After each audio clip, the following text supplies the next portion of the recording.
Bonjour tout le monde, bienvenue encore une fois de plus sur ma chaîne YouTube. Je suis très heureuse de vous retrouver encore avec un autre sujet que je vais développer ensemble avec vous, avec une petite expérience que je viens de traverser.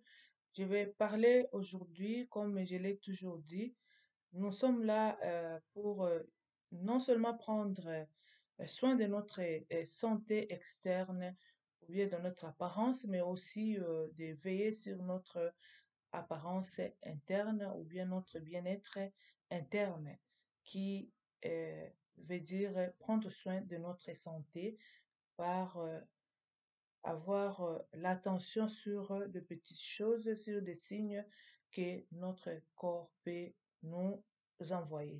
Alors aujourd'hui, je vais parler un peu de la migraine. La migraine, c'est vraiment une maladie qui, des fois, peut-être, il y a beaucoup de gens qui ne connaissent pas de quoi s'agit-il, et puis il y a ceux qui connaissent déjà.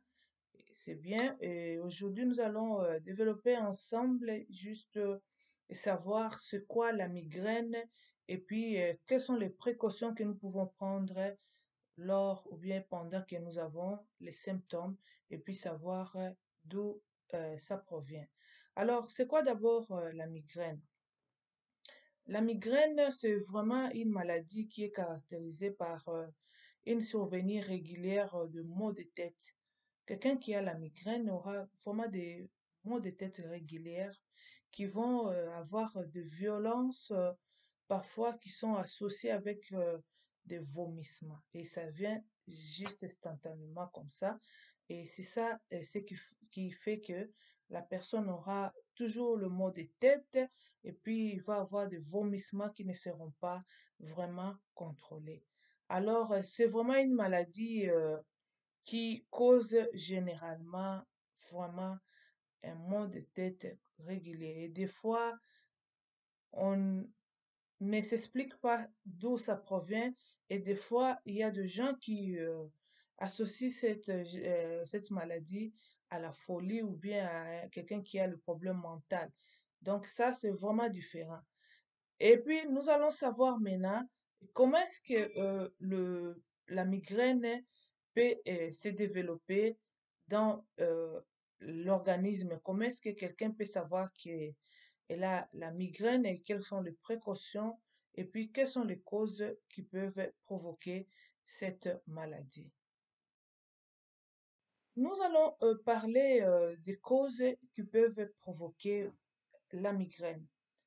Quelles sont les causes qui peuvent provoquer cette maladie chez une personne?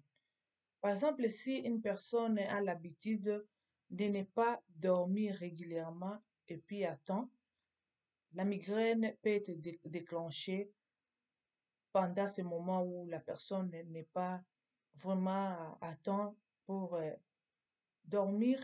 Et puis, lorsqu'il y a des changements de temps, par exemple, est-ce qu'il y a le changement de climat, ça peut provoquer, ça peut aussi déclencher cette maladie qui est la migraine lorsqu'une personne a la faim.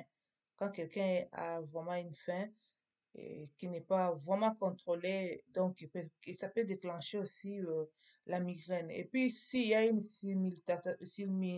simulation excessive d'essence, par exemple, ou bien s'il y a le stress, si la personne a le stress ou d'autres facteurs, ça peut aggraver ou bien ça peut aggraver ou bien déclencher cette maladie-là.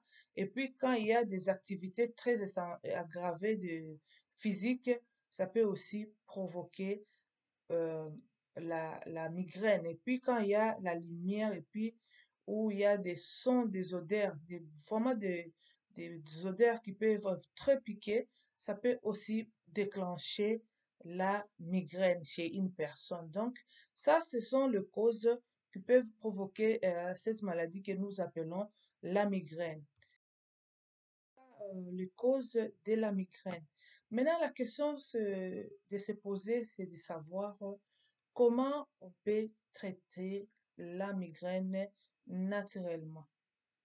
Alors, il est suggéré de prendre un demi cuillère de baume basé sur le menthe poivré et puis consommer un peu de caféine et puis essayer un peu de vivre la sensation du froid aux endroits où nous nous retrouvons. Ça peut être dans une chambre, dans le salon, essayer d'aérer aussi la maison. Et aussi, il faut aussi masser un point de presse dans la main et puis se trouver dans une pièce où il y a vraiment l'obscurité parce que quelqu'un qui a la migraine ne supporte pas vraiment la lumière. Et puis rester vraiment silencieux parce que quand quelqu'un a la migraine, elle ne supporte pas vraiment le bruit. Et aussi, il faut chercher à infusionner un peu de gingembre.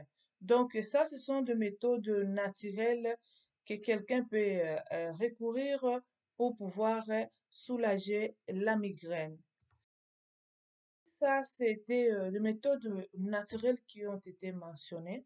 Mais si vous voulez recourir à un médicament, il est conseillé de prendre l'ibuprofène ou bien le paracétamol pour essayer de soulager un peu cette douleur parce que la migraine, c'est une maladie chronique qui ne se soigne pas. Donc, on ne cherche que des voies de moyens pour essayer de soulager cela. Donc, ça, c'était ce que j'avais à vous amener concernant cette maladie-là, qui est la migraine, qui souvent qui est confondue avec d'autres maladies dont beaucoup se précipitent pour prendre peut-être d'autres médicaments. Donc, il faut vraiment être à l'écoute de votre corps et aussi savoir tous ces symptômes-là pour pouvoir identifier si c'est la migraine ou bien c'est quelque chose d'autre. Donc, la migraine, c'est une maladie qui est juste provoquée par le manque de sommeil et par manque de repos et puis par des stress peut-être vis-à-vis aux activités quotidiennes de la vie. Donc, ce sont des choses à éviter aussi. Et un autre moyen de soulager cette maladie, c'est de beaucoup boire de l'eau.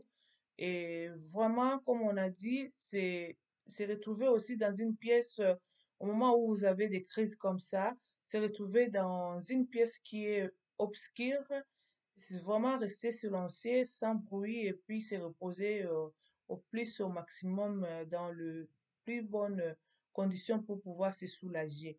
Donc, c'est quelque chose qui peut être soigné ou bien être soulagé naturellement, juste en prenant ces précautions que nous venons de mentionner plus haut. Donc, c'était ça ce que j'avais comme sujet à amener pour pouvoir aider la communauté et tout le monde qui a eu le temps de visionner ma vidéo, de savoir quelque chose sur la migraine. Donc là, je suis très contente de pouvoir partager avec vous cette idée et espérons vous retrouver prochainement dans un autre sujet qui ce serait approprié. Donc, c'est juste pour compléter ou bien pour juste nous échanger des idées et puis savoir comment prendre soin de notre santé interne. Merci beaucoup et à la prochaine fois, je vais euh, mentionner un autre sujet. Bye bye.